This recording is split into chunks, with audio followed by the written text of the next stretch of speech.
verse 23.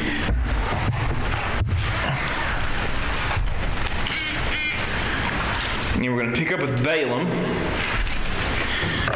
And we met Balaam last week and kind of saw who he was. Saw God speak to him a couple times. And we left him last week being summoned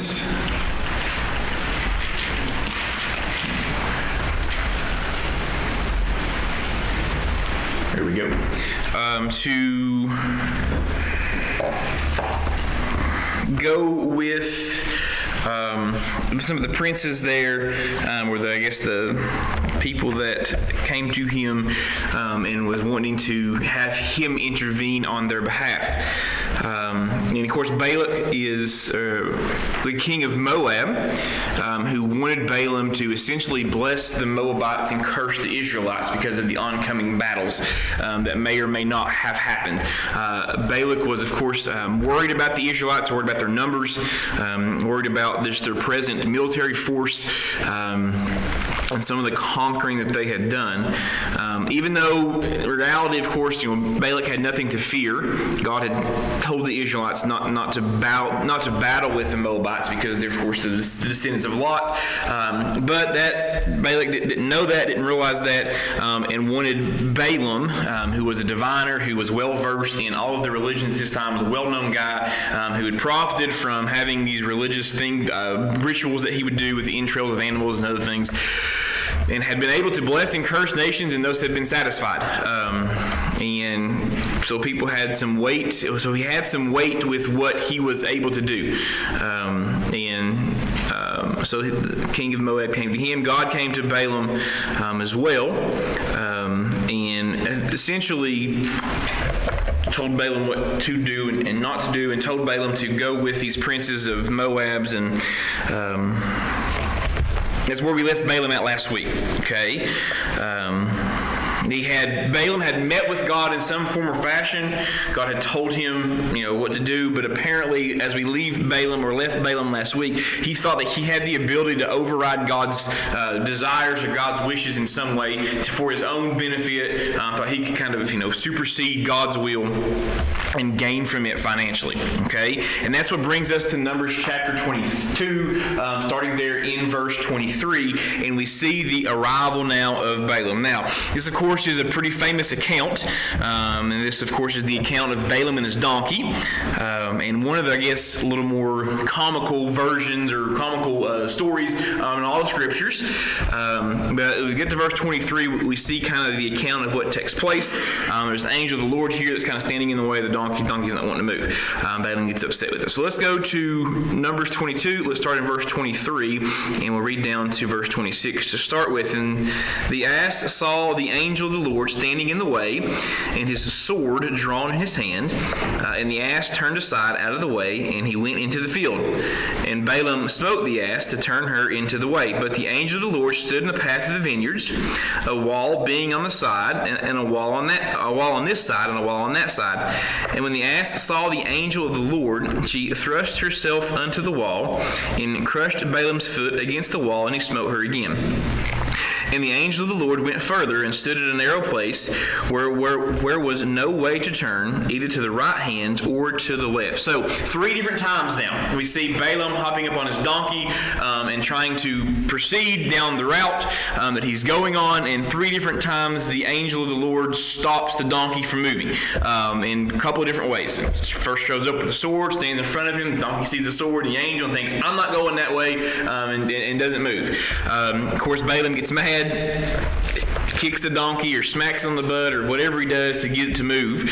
And we see the donkey not wanting to do anything that Balaam wanted him to do. Then the donkey sees essentially this huge wall that the angel put up that he couldn't get around. The donkey wasn't going to go anywhere, and Balaam gets mad and smacks the donkey again.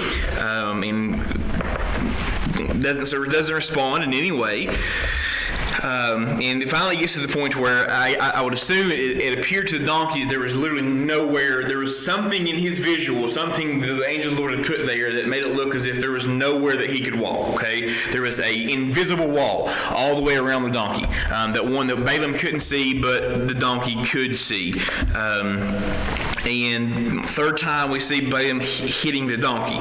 And you can imagine the frustration here of Balaam, right? Balaam is in what he thinks is going to be a pretty important time here. He's about to make some pretty serious money. He's supposed to kind of keep up with some of these princes of Moab. He's supposed to do these things. He's expecting this donkey to move when he tells it to move. This is probably a donkey that Balaam has had for many, many years. And I'm not a rider of horses or anything like that. Know some people who are, but that relationship between rider and horse and rider and donkey, I would assume, kind of some of the same thing, becomes a pretty intimate one. One of the guys that I work with is a big horse rider, and he had Pip out on the horses. She was wanting to ride, and he let her ride some of them around. But to see the relationship between he and that horse was kind of interesting to see. Whatever that he wanted the horse to do, the horse did, and almost like the horse enjoyed it, and wanted to follow. And when he said stop, the horse stopped, and when he said go, the horse go. When he wanted to turn, it was kind of the same thing. Well, donkeys probably a little more stubborn than horses, but kind of the same thing. Balaam would have used this donkey to trade. This wasn't like the first time he hopped on this donkey. This was a donkey that Balaam used a lot to travel with. So when Balaam wanted the donkey to go, the donkey went. When the donkey wanted to stop, the donkey stopped, so on and so forth. Okay? So this would have been very frustrating to Balaam, that this animal, who usually does exactly what he wants, is now not doing that. Okay? I know that with our puppy that we've gotten, I get frustrated quickly when it's jumping on me or doing something that I don't want it to do. Now, when it does when I want it to do, when it sits and fetches, it's the greatest thing ever, right? It's a cute little puppy, you want to love on it. But it gets really frustrating really quickly when it's tearing the house down, when I don't want to tear it down, especially when I tell it to stop. So we can see Balaam's frustration here, right? We've all kind of been there. For those of you maybe who rode horses or horse people or whatever, we've all been there with an animal, that it's great when it does it what it wants to, but it gets frustrating quickly when it's not doing what you want it to do. All right, that's Balaam here. We also have to consider Balaam is in a hurry, and he's a guy that's used to getting what he wants right when he wants it. So this would have been even more frustrations laid on top of that. Okay, so the first time he probably smacks the donkey thinking he's going to, and he just kind of gives it a love tap or whatever it would be. Second time probably had a little more force, right? Maybe even kicked it in the sides and gave it a little harder yaw to get it to go. The third time I would imagine was a pretty fierce strike. Usually when Katie, our dog, and just giving you just a common example, first time she jumps, grab her feet, squeeze your paws, pop her on the head, don't jump. Second time it's a little further, a little harder smack on the head. Third time I'm ready to punch in the face, right? I mean, it's just the way it is. That's the way we are. We get frustrated quickly. Same thing here with Balaam. He was probably the third smack he gave this horse was a good hard, or this donkey, a good hard kick in the ribs, a smack on the tail, or whatever case may have been. And the horse, or the donkey, still doesn't move. Then something happens here, probably much to Balaam's surprise. Right? Verse 27. And when the ass saw the angel of the Lord, she fell down under Balaam, and Balaam's anger was kindled, and he smote the ass with the staff. So now he sees it after he's smoked their head this third time, and now the ass is just, the donkey just sits, right? It's not going anywhere. And I have seen people try to get stubborn donkeys to move who have sat down, pulling on them and trying to get them to go where they want to. And if donkey don't want to go anywhere, donkey's not going to go anywhere. And that's the case here with Balaam. Now, Balaam's up on top of the donkey, and it just plops straight down to the ground. So he smacks it against it. It's in verse 27, right? His anger was kindled, so he takes his staff and probably hauls off and wears this thing out on the hind end as hard as he can hit it. We get to verse 28. And the Lord opened the mouth of the ass, and she said unto Balaam, What have I done unto thee, that thou hast smitten me these 3 times? So after he's smacked her for the third time, and he's probably fuming mad, ears are steaming, right? The donkey speaks to him. And he says, as he says in verse 28, What have I done to thee? Why in the world are you hitting me these 3 times? What have I done? What have I done that you're hitting me these 3 times as hard as you are hitting me? So he's letting Balaam know, not only is the donkey speaking to Balaam, it's also telling Balaam that he's not trying to be rebellious. He just can't go anywhere because there's a wall in front of it. So let's picture Balaam here, right? Mad as a hornet, just smacked this donkey for the third time, shaking his head, hands on his hips, can't figure out why in the world this stupid animal won't move. And he looks down at it and he probably asks, "What is wrong with you, donkey? Why won't you go anywhere? Why won't you move? Why are you being so stubborn?" And then all of a sudden, what happens? The donkey responds, "I'm not trying to be rebellious. I just literally can't go anywhere." Imagine Balaam's surprise, right? Probably knocked him down. He probably fell to the ground. It surprised him so much. Speechless, dumbfounded, looking around probably for somebody else that maybe said that. And sure, that donkey didn't just talk. There's no way that donkey just talked, right? And this is kind of how, this is a Lanceism. You think about like the movies and stuff where animals talk. A lot of times, like they in whatever the case, their mouths don't move, right? You just see a voice coming from them. You don't actually see their mouth moving. And I don't know if this was a case where the voice just came from the donkey, or if the donkey actually formed words with its mouth. Okay, by the way this reads, and going and looking back at some of the translation of this, and the way in where it says the Lord opened the mouth of the ass, and she said unto him, I think the donkey actually looked at him and talked. "Why are you hitting me? I'm not trying to be rebellious." Okay, which would have been probably even more of a shock seeing a donkey's mouth move to form these words than just hearing the voice as well. Okay, so this probably knocked Balaam on his backside, probably scared him to death, and had no idea what was going on. Get to verse 29, sorry. And Balaam said unto the ass. Now, when Balaam woke up this morning, thinking he's full of pep, full of vigor, getting ready to make some big time money, walking around with traveling with these princes, God just spoke to him, and he got this big huge plan, make all this. He probably never imagined he'd be sitting on the ground talking to a donkey. But here he is on the ground having a conversation with an animal. So once Balaam gets over the shock of the donkey talking to him, we see him responding to in verse 29, and Balaam said unto the ass, Because thou hast mocked me, I would there were a sword in my hand, for now I would kill thee. So not only is Balaam having a conversation with the donkey, we see Balaam doing what to the donkey? It's threatening. He's threatening the donkey because the donkey won't move. Balaam finds himself having a conversation with the donkey and saying, I've hit you 3 times because you won't move. And if I had a sword in my hand, I'd kill you right now. That's how frustrated I am with you. Verse 30. And the ass said unto Balaam, Am not I thine ass, upon which thou hast ridden ever since I was thine unto this day?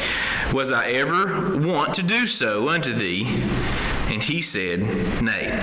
So the donkey replies to Balaam, Have I not always done exactly what you want me to do? Right? Have I not always traveled to where you wanted me to travel? Have I not always turned to the left when you've pulled my bit to the left? Have I always not turned to the right when you've pulled my bit to the right? Or whatever they're using at that time to control the donkeys.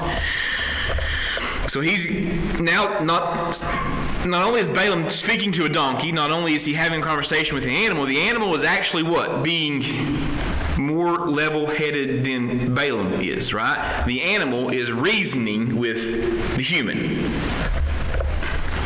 Talking Balaam down, explaining to him, trying to curtail his anger and his wrath. Verse 31, And then the Lord opened the eyes of Balaam, and he saw the angel of the Lord standing in the way, and his sword drawn in his hand, and he bowed down his head and fell flat on his face. So after the donkey reasons with Balaam, then the Lord reveals to Balaam what the donkey is seeing. Okay? And we see Balaam bowing his head down and laying flat on his face. The angel of the Lord said he had come to stop Balaam, as we're going to see here in verse 32 in just a second, because he was perverse in his ways before God. Okay, verse 32. So now that Balaam sees this, the angel of the Lord said unto him, Wherefore hast thou smitten thine ass these 3 times? Behold, I went out to withstand thee, because thy way is perverse before me. Verse 33. And Balaam said unto the angel of the Lord, I have sinned, for I knew not that thou stoodest in the way against me. Now therefore, if I displease thee, I will get me back again. So Balaam confesses his sins and even offers to go back, right, and not go forward now that he sees why he's being stopped, and he understands now why God is causing him not to be able to go in the direction that he is wanting to go. So Balaam, we see flat on his face. We see him confessing his sin, and we see him offering to turn back away from the way in which he was going. What did the angel of the Lord, in verse 35, what does the angel of the Lord here tell Balaam? All right? So verse 35, the angel of the Lord said unto Balaam, Go with the men, but only the word that what? I shall speak unto thee, shalt thou speak. So Balaam went with the princes of Balak. Balaam could only speak what God wanted him to speak. Okay? Balaam could only say the words that the angel of the Lord told him to say. Now, think about this for a second. Was Balaam just any old average Joe as far as in his stature around the people that knew him? He wasn't, right? Balaam wasn't just a common man. Balaam was a learned, intelligent, very proud man. But God uses the speech of his donkey to teach Balaam just how insignificant he really is. Now, there's a humor here. We appreciate the ridiculousness of this story, of what happened, but it shows just exactly how much more powerful God is than Balaam, and how much more powerful God's will is than our will. Right? Balaam thought he was someone who could override the will of God, someone who can control God, but Balaam couldn't even control the donkey, right? When God spoke to the donkey and said, don't move. Balaam couldn't even control the animal, something that Balaam had thought he had total control of, because he'd had total control of it many times. But God steps in and says, you can't control it. As a matter of fact, I'm going to use the animal which you control to control you and to teach you a lesson and to reason with you. So while we appreciate the humor of the story, we also see the seriousness with which the sin against God was that Balaam was trying to commit. He thought he could control it, and he couldn't, and he can't. Same thing for us, right? Katie may one day start speaking to me. Quit hitting me. I'm jumping on you because God's telling me that may happen, right? It could. But it would show exactly just how insignificant we are compared to the power and majesty and mightiness of God. Okay? Which is a lesson here that Balaam had to learn as well. All right, let's go over to verse 41 of chapter 22. And now we're going to see Balaam's oracles. Now, we're not going to get through all of these today. But we are going to try to at least get through the first of the oracle, hopefully, if we have some time. All right, now, Balaam is going to meet the king Balak, starting in verse 41, and Balak is going to ask Balaam again to curse Israel. So let's go to verse 41. And it came to pass on the morrow that Balak took Balaam and brought him up into the high places of Baal, that hence he might see the utmost part of the people. Now in the chapter 23, and Balaam said unto Balak, Build me here 7 altars, and prepare me here 7 oxen and 7 rams. And Balak did as Balaam had spoken. And Balak and Balaam offered in every altar a bullock and a ram. And Balaam said unto Balak, Stand by the burnt offering, and I will go peradventure. The Lord will come to meet me, and whatsoever he showeth me, I will tell thee. And he went into a high place. So the diviner here meets the king. He asks him to curse Israel. Of course, now we know that Balaam is constrained by God. And as we're going to see, instead of cursing Israel, what he's going to do is he's going to bless Israel. And this cycle is going to repeat 3 different times.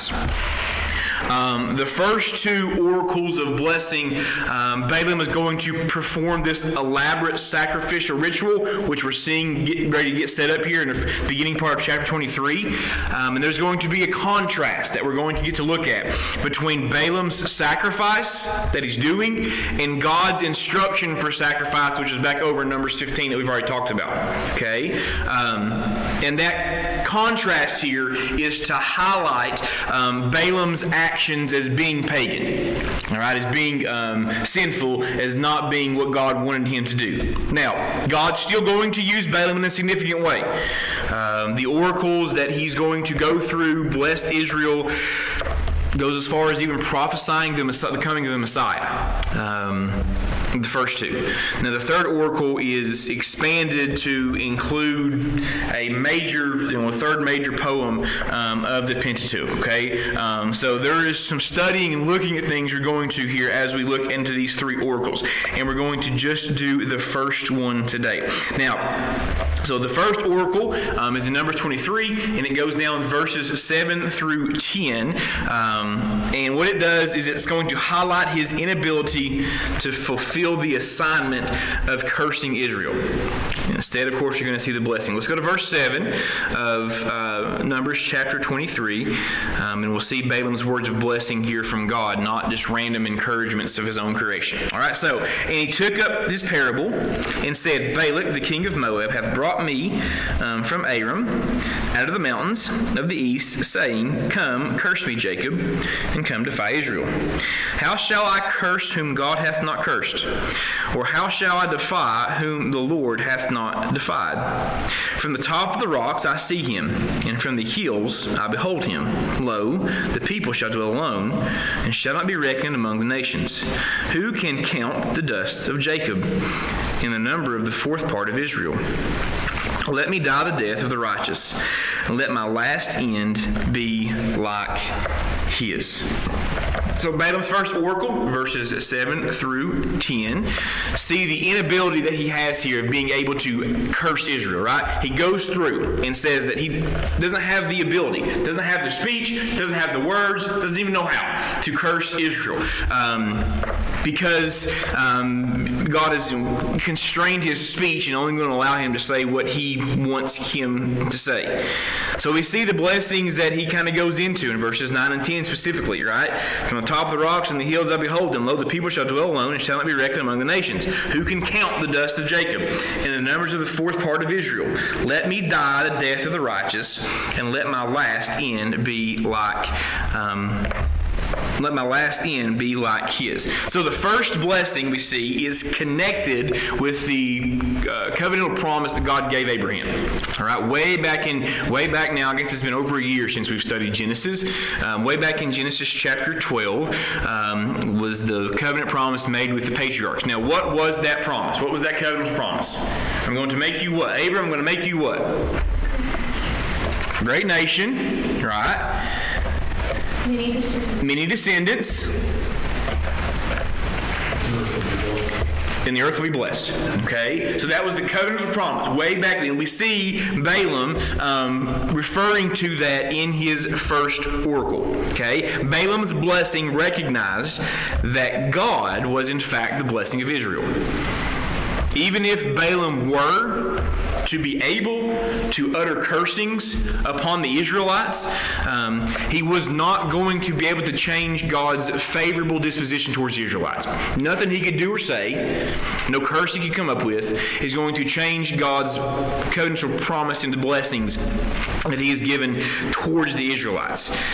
The blessing was especially concerned with the promise that Israel was going to be a great nation, right? Verse 10, who can count the dust of Jacob and the number of the fourth part of Israel? Right? Just take even a quarter of them. Still can't count them. So we see this oracle being tied to the blessings of Israel being a great nation. In verse 10, we see the rhetorical question that Balaam asks regarding Israel's population, right?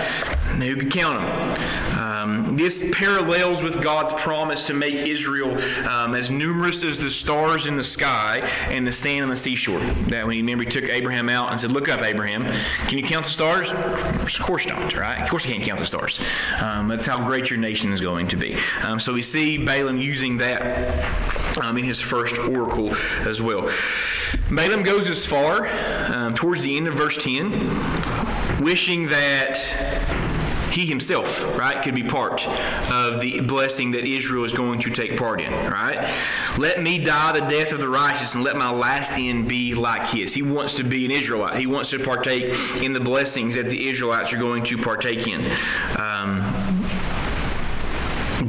The blessings that God says, or God has promised them. Verse 11 and verse 12, we'll finish up with this. And Balak said unto Balaam, What hast thou done unto me? I took thee to curse my enemies, and behold, thou hast blessed them altogether. And he answered and said, Must I not take heed to speak that which the Lord hath put in my mouth? How does Balaam here respond to Balak's questioning of his blessing? What's the response? Balak hears this. I didn't bring you here for this. I didn't bring you here to bless these people. I brought you here to curse them. What have you done? Here you are. I know what you say works. I've seen it. So I brought you in to curse. Now you're not cursing, you're blessing them. So I know what you say is probably going to bless them. What have you done to me? Why are you doing this? Why are you doing the exact opposite of what I asked you to do? What was Balaam's response? What did he say? He has to say what the Lord... He has to speak what the Lord has put into his mouth. He has to. Right? Go to verse 12. And he answered and said, Must I take heed to speak that which the Lord hath put in my mouth? Balaam stated that he had to align himself with God's view of Israel. He could only speak what God told him to speak. And Balaam's actions throughout the rest of this, we don't see any indication that he became a genuine believer of God, but we do, for a moment at least, see him understanding there's nothing that he could do to outpower or outnumber God's blessings or what God said.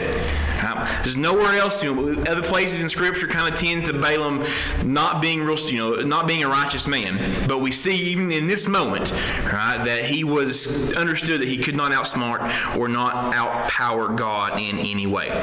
So the last 24 hours for Balaam has been quite an eye-opening experience. This is a guy who thought that he had control of things, and of course, as Pastor Rob mentioned in church last Sunday, that power had come from Satan, right? That his ability to do that had came from Satan and his little dominion that he has, and power that he has. So now, what Balaam had experienced power through Satan, he's now seeing true power in God, right? So the last 24 hours here for Balaam has been quite the eye-opening experience. What we would consider quite the life-changing experience. It wasn't in the long run, but we do at least for a moment see Balaam becoming aware of just exactly who God is. All right, next week we'll jump into the second oracle, which begins in verse 13. And we're going to look at some of the connections back in Genesis and Exodus as well to some more of the covenantal blessings that God gave them, and why Balaam continuing to bless Israel, because he has to. He has no choice. Let's pray. Dear Heavenly Father, thank you for our lesson today. Thank you for this interesting story of showing, again, to this pretty self-considered powerful man, just exactly how powerful you are, but it's also a revelation to us that a lot of times we try to insert ourselves into your will, or insert our desires into your will, Lord, and think we can conform or change in some way that helps us or benefits us, what we think is good for us. And it's not always a donkey talking to us, or a dog that I've been beating on too much speaking, telling me to stop, but it's ways in which you reveal to us, Lord, that your ways are the best ways and my ways are not good. That it's important for us to be faithful and to be leaning entirely and completely on what you'd have for our lives, Lord. Our desires, our concerns, our wants, what we think is good, Lord, we have to be able to flush those things away. Paul said, daily I die dying. Well, that's the way we get true blessing. That's why we can be truly faithful to you and what you'd have for us in our lives. So I pray that's a reminder to us as we take this comical story and think about this donkey speaking to Balaam.